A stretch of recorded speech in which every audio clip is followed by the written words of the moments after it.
집 소개 예능 중개사 믿었는데 점점점. 자, 송 기자, 이게 어제 JTBC 보도로 전해진 사건이죠? 네, 저희가 먼저 보도해드렸는데요. 부산 서면에 있는 오피스텔이었습니다. 이 오피스텔 전세입자 70여 명이 지금 전세금을 떼일 위기에 처해 있는 건데요. 이 70명이 들어가 있는 이 오피스텔 주인이 파산한 상태로 잠적을 한 겁니다. 이 세입자들은 지난 7월에 자기가 살고 있는 오피스텔이 경매에 넘어갔다는 소식을 듣게 되는데요. 알고 보니까 주인이 이제 파산한 상태로 잠적을 한 겁니다. 이 오피스텔은 2019년 11월에 준공됐는데 70세대 정도가 입주를 한 상태였습니다. 근데 알고 보니까 근저당권이 총 88억 원 정도 이 건물 전체에 잡혀 있던 상황이었습니다. 그래서 세입자들이 지금 발을 동동 구르고 있는 상황이라고 합니다.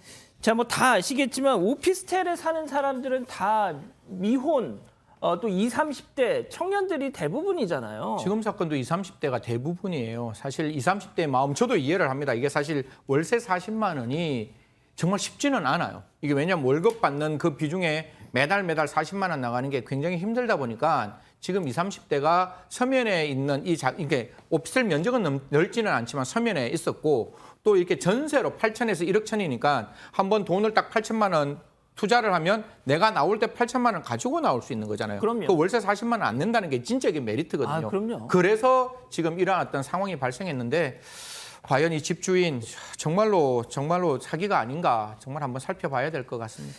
자, 그런데 이 세입자 피해자들 중에서는 예능 방송에 나왔던 집 소개하는 예능 방송에 나왔던 공인중개사 추천으로 그걸 딱 믿고 계약했다는 분들이 많았습니다. 그분들 얘기 잠깐 듣고 가시죠. 자기가 부동산 일하면서 사고 하나 없어서 에서 출연해 달라고 해서 방송 나갔다고 엄청 강조를 하셨어요. 그래서 저는 믿고 계약을 하게 됐고요. 공인중개사분이 설명하시기를 서면 일대에 자산도 많고 건물 이 정도 건물에 그 정도 근저당 설정 안 돼 있는 건물 없으니까 별 문제 없을 거라고. 소장님, 정말 당장 저라도 무슨 그런 예능 프로 나와서 막 전문가라고 이런 사람이 막 이렇게 하면은 당장 저라도 믿을 것 같아요. 그렇죠. 판단력에 영향을 줍니다. 우리가 흔히 후광 효과라 그러잖아요. 그 사람이 뭔가를 얘기하는데 믿을 수 있는 듯한 경력이 있다던가 믿을 수 있는 신뢰의 인물이라면 이제 뭐 유명인의 가족들 뭐 이런 것도 다 후광 효과죠.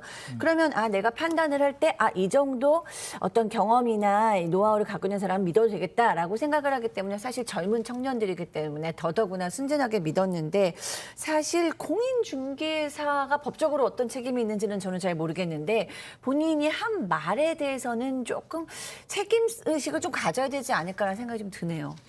박 변호사님, 네. 제가 이 관련 기사에 달린 댓글을 보니까 일부 피해자분들이 좀 댓글을 다셨더라고요. 그렇죠. 진짜 근데 그 공인중개사 얘기를 덜컥 믿었다라고 하세요. 등기부나 뭐 이런 걸 좀 보면 좋은데 공인중개사 왜 쓰냐면 그것을 좀 확인해달라는 취지로 공인중개사를 통해서 당연하죠. 거래를 하는 거거든요.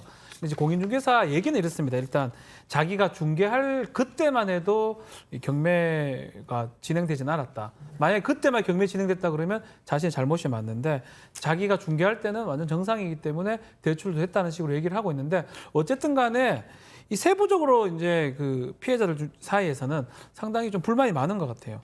뭐 여자친구도 이렇게 있기 때문에 아무 문제 없다는 식으로 공인중개사 얘기했는 것 같아요. 그러니까 이런 것들은 제대로 설명이 안 된 거 아니냐라고 지금 읍소를 하고 있는 그런 상황입니다. 승현님, 보통 보증보험 이런 데 뭐 이렇게 들지 않습니까? 그 들지 공인중개사 않을까요? 하시는 분들은 물건을 잘못 소개하면 되는데 그게 제가 알기로는 1억 정도일 거예요. 그런데 지금 세입자가 몇 명이면 과연 그 범위가 가능한지 공인중개사보다 저는 그 젊은이들의 마음이 너무 아픈 게 아까 이게 120억 정도 된다 그랬잖아요. 120억인데 토탈 건저당 설정된 게 88억이면 한번 경매에서 경매 유찰하면 20% 정도 경매 유찰이 떨어지면 사실 한 번만 경매 유찰되더라도 사실 앞서 있는 그 88억이 우선순위에 있는 저당권이기 때문에 그거 먼저 선제적으로 갚고 난 다음에 자기가 갖고 있는 주택 임대차의 보증금에 대한 후순위 배당이 나올 건데요. 사실 그렇게 되면 1억 8천에서 1억 천 전체가 다 그 20대, 30대에게 돌아가는 게 아니라 지금 이 주택이 부산이기 때문에 주택임대차보호법상 최우선순위에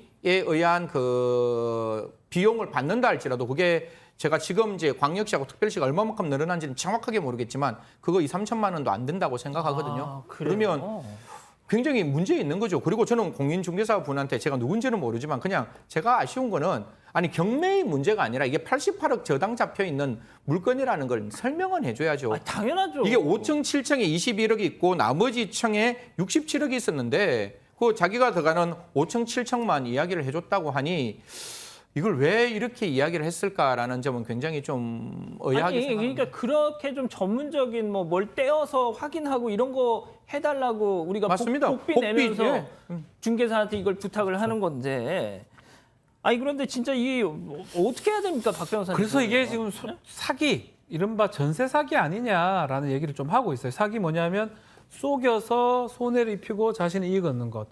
파산하기 직전에 2, 3개월 안에 파산을 하면서 다 전세로 그에게 전세를 든 거거든요. 보증금을 받고. 요새는 사실은 월세로 많이 하는 경우가 많은데 오피스텔을 전세 보증금 받고 사고가 나는 상황이기 때문에 혹시 의도한 게 아니냐라는 게 이제 피해자들 주장이고 이 부분 좀 확인이 좀 돼야 될 것 같아요. 정말 어느 정도 자금 사정이 그랬는지 어떤 의도를 갖고 있었는지 공인중개사 어떤 책임이 있는지 그 부분을 좀 파악이 돼야 될 것 같습니다. 아니 근데 이게 우선순위로 좀 돈을 어떻게 받을 수 있는 방법이 없는 거예요? 뭐 가령 뭐 그렇죠. 예. 임대차 보증법상으로 주택임대 보증법상으로 만약에 전입 신고가 돼 있고 안에 들어가 있으면 일정 금액은 최우선 보장을 받을 수가 있습니다. 근데 그거는 지금 확인이 좀 해봐야 되는데 다는 못 받지 않을까 생각이 들어요. 그 금액 자체가 크지 않기 때문에요.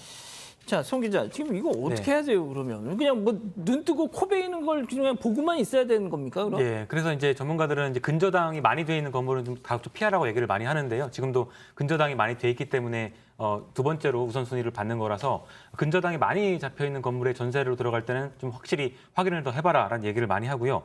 또 전세금, 보증금 반환 보험도 가입하는 게 좋다고 많이 얘기합니다. 또 저희가 얘기한 것처럼 그 세입자한테 건물 담보가 얼마인지를 정확히 다 알려줘야 하는 거, 또 중개사가 이렇게 결과적으로 잘못된 물건을 소개했을 때는 책임을 더 물어야 한다. 이런 것을 새로 법제화해야 한다. 이런 얘기들도 나오고 있습니다. 아니 그러면 그게 지금 법제화가 안 돼 있습니까? 중개사들의 책임을 이렇게 규정하고 있는?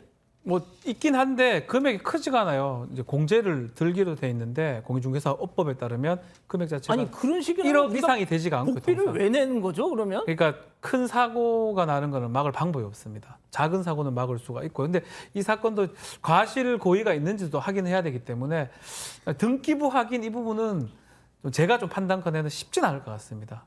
본인도 좀 확인해야 되는 거예요, 사실은. 아, 그런 그래요? 부분 때문에 쉽진 않을 것 같습니다. 아니 근데 우리 가족 여러분들도 지금 말씀하시는 것이 진짜 이 집주인이 속이려고 작정을 하고 달려들고 또 공인중개사도 뭐 약간 법의 허점을 이용해서 나몰라라 하는 부분이 생기면 대부분이 이 오피스텔 들어가는 20, 30대 분들은 사회초년생 분들이잖아요.